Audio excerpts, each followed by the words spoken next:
Hello again. So we're still having fun. We've actually been here for a few hours working on things, and we finally decided we better make some videos, so hopefully we can give you some good information and that you enjoy. So we're going to now do Utthita Trikonasana, quite often called tricky posture because it's quite complicated. So I'm going to get Helen to demonstrate. She's going to come to Samastitihi. And so the first movement is Ekam, to step to the side and raise the hands. And actually turn the foot. The front foot can actually turn. And I'll show you the process later.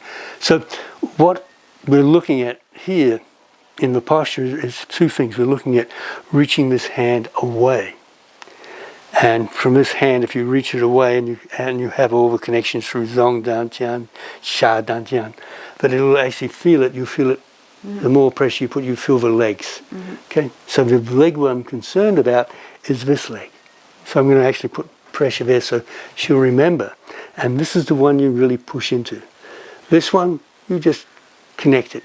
It will change as you go down. It will adapt to the motion of going down.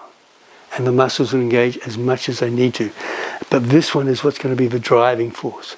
Again, don't tighten the muscles. Just push as if you want to lengthen. At the same time you push the hand, you actually turn your head and look at the hand. So see the adjustment I'm making now? I'm coming in, relaxing her because she's had too much tension in the neck and shoulders. And so the hands, it's really just the fingers that go out. Gently, see how gentle it is? Now if you reach for fingertips, it's going to connect the arms.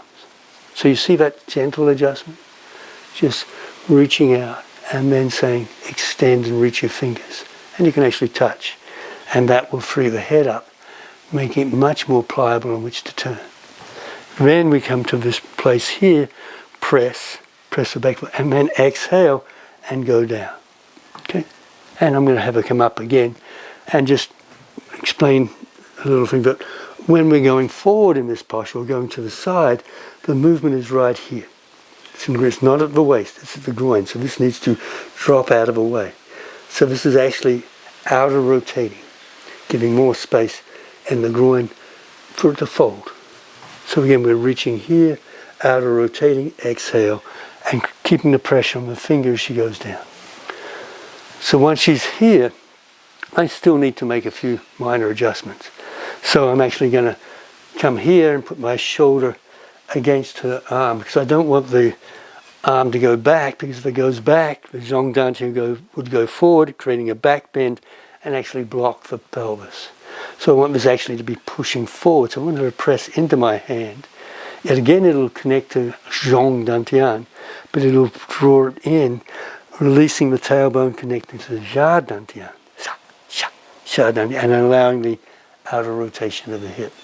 So I'm going to come here, block the arm from moving back, give it a little tap in the area of the Zong Dantian on the side, hold the leg, and then draw her back, making sure that this doesn't go forward. And then we have a much better position. If I want to adjust the head, I make sure the shoulders are released. I can release the arm, and again, come back, place my thumb on the shoulder blade, and just reach the fingers up. And then I can adjust the head. Freedom is in the head. Again, look at a little adjustment, just finger coming in, tailbone. I'm actually supporting, hardly touching her, but my leg is here in case I pull too hard and she falls over. To come up, now she presses here, but before she comes up, she also needs to activate that leg. So she's lifting up from the back leg, turning, and repeating everything on the other side. You can see coming in, reaching up, exhaling down. Okay, so again, I want the outer rotation. She's at an angle. I can adjust the shoulder here. Again, I'll place my thigh bone against her buttock bone, and I'm going to make that same adjustment of bringing the ribs in, but using my elbow. And this time my head is what's going to stop the arm from coming back. I draw it in, and then I can adjust the shoulder. I'm going to adjust the hip, and there we go. Breathe in. Here's the adjustment. Exhale, reach up. Stay there. breathe in, exhale, press into my fingers. Good. We'll just adjust the shoulder again. From the shoulder blades, reach it up. This shoulder, I rotate it back. Support the head, then turn it. Little sweet smile. Press. Again, reminder about the back leg. Press the hand up. Inhale. Come up. Good. And then Samastiti.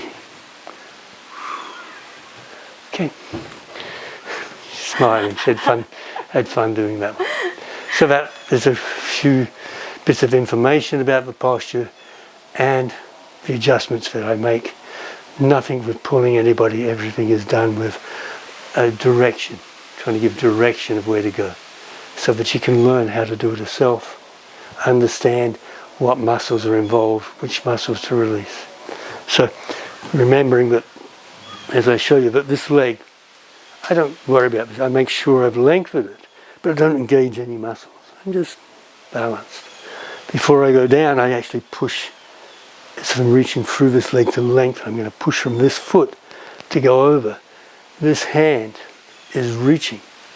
And then, as I go forward, this leg will start to activate as much as it needs to. It won't over, you'll just go down enough to support. So we're in this posture. And as I exhale, I'm actually reaching up and forward to connect to Zhong Dantian, tailbones.